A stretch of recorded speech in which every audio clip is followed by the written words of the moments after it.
একটা মানুষকে মারতে কয়টা গুলি লাগে? একটা রাষ্ট্র এবং রাষ্ট্রের কর্মকর্তারা কতটা নির্লজ্জ হলে, তার বিবেক কতটা পঙ্গুত্ব বরণ করলে পুলিশ রিপোর্টের বইয়ের মধ্যে লেখা যায় অমুককে এই পদক দেওয়া হয়েছে বিরোধী দলের আন্দোলন সফলভাবে দমন করার জন্য। তৎকালীন রাজনৈতিক কর্তৃপক্ষ মানুষকে বলেছিল পাকিস্তানিদেরকে তাড়িয়ে আমরা একটা স্বাধীন দেশ তৈরি করব, সেখানে একটা নতুন রাষ্ট্র প্রতিষ্ঠিত হবে, সেই রাষ্ট্রের মূলনীতি হবে যে একটা সমতাভিত্তিক সমাজ, যেখানে জাস্টিস প্রতিষ্ঠিত থাকবে, যেখানে নাগরিকের মানবিক মর্যাদা সমুন্নত থাকবে। কিন্তু তার থেকে ৫৫ বছর পরে আজকে দাঁড়িয়ে আমরা দেখতে পাই একটা রাষ্ট্র তৈরি হয়েছে নিপীড়নমূলকভাবে, নিপীড়নমূলক বৈশিষ্ট্য নিয়ে।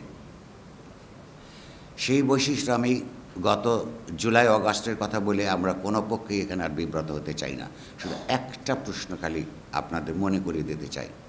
আপনাদেরই একজন সহকর্মী তার সন্তানকে যখন গণতন্ত্রের জন্য লড়াই করতে গিয়ে প্রাণ দিতে হয়েছিল, সারা দিন পরে সন্ধ্যায় যখন সেই পুলিশ কর্মকর্তার সন্তানকে মেডিকেল কলেজের মর্গে খুঁজে পায়, তখন তিনি প্রশ্ন করেছিলেন তারই কোনো ঊর্ধ্বতন কর্মকর্তাকে, স্যার,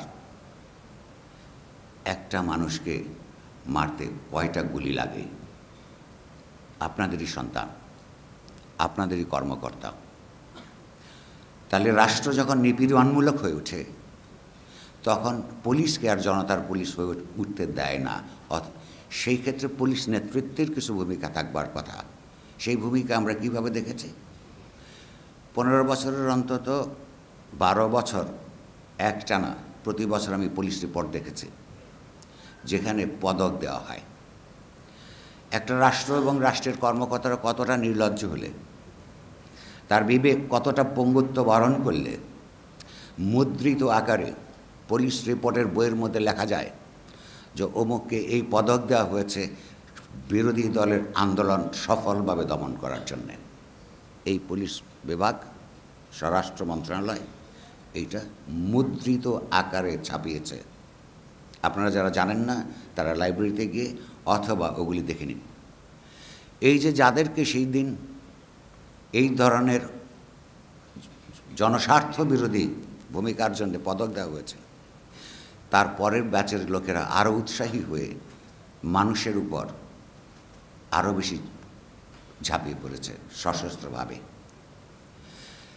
পুলিশকে যদি জনতার পুলিশ হয়ে উঠতে হয় তাহলে প্রথম তাদের কতগুলি জিনিস মাথায় রাখতে হবে।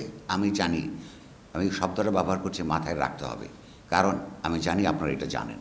ইম্পর্ট্যান্ট হচ্ছে মাথায় রাখা।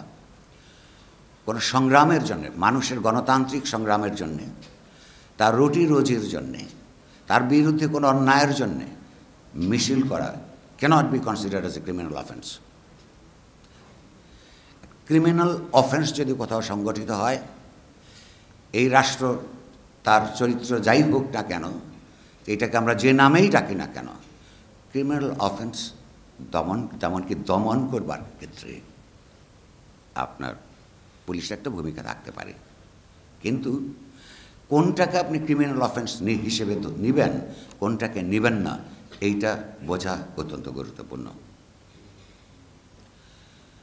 এই যে ইয়ামিনের বাবাকে বলতে হলো, স্যার, একটা মানুষকে মারতে কয়টা গুলি লাগে, কারণ তার বুক ঝাঁঝরা হয়ে গেছিল। ওই কিশোর কী জন্যে গেছিল রাস্তায়? আপনারা সেই চিঠি দেখেছেন। আরেকজন মাকে চিঠি লিখে যাচ্ছে, আমার ভাইয়েরা, তার কোনো রক্তের ভাই না, গণতন্ত্রের জন্য লড়াই করছে, জীবন দিচ্ছে, আমি আর কতদিন ঘরে বসে থাকব? আমি আমাদের সন্তানের কথা জানি। আমার স্ত্রী এই জুলাই মাসে আমার ছোট ছেলেকে বলল যে দেখো, এই পরিবার নানানভাবে পুলিশ, র্যাব এবং ডিজিএফআই দিয়ে নানানভাবে হ্যারাস হয়েছে, আল্লাহর ওয়াস্তে তুমি যেও না রাস্তায়। প্রথম দিন সে যায়নি। দ্বিতীয় দিন জিজ্ঞাসা করলো, তোমরা 1980s ঢাকা বিশ্ববিদ্যালয়ের ছাত্র ছিল না মা বাবা, তোমরা সেদিন মিছিল করনি? তারপরে একটা চিৎকার দিয়ে বলে, আমাকে কেন রাজাকার বানাতে চাও বলে বেরিয়ে গেছে।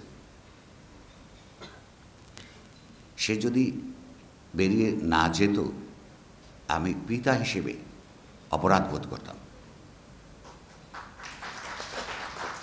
এটা পরিষ্কার জেনে যে সেও অন্য ১,৫০০ মানুষের মতন, তরুণ তরুণীর মতন ফেরত নাও আসতে পারত। একটা জীবন কীভাবে মিনিংফুল হয়ে উঠতে পারে, এটা খুব গুরুত্বপূর্ণ। কেবলমাত্র তার দেহকে তৃপ্ত করবার জন্যে, জীবন ধারণ করবার জন্যে সারা জীবন কোনো প্রতিবাদ প্রতিরোধের মধ্যে না গিয়ে যে জীবন যাপন, সেটা কোনো মানুষের জীবন হতে পারে না। মানুষের জীবন অন্যের বৃহত্তর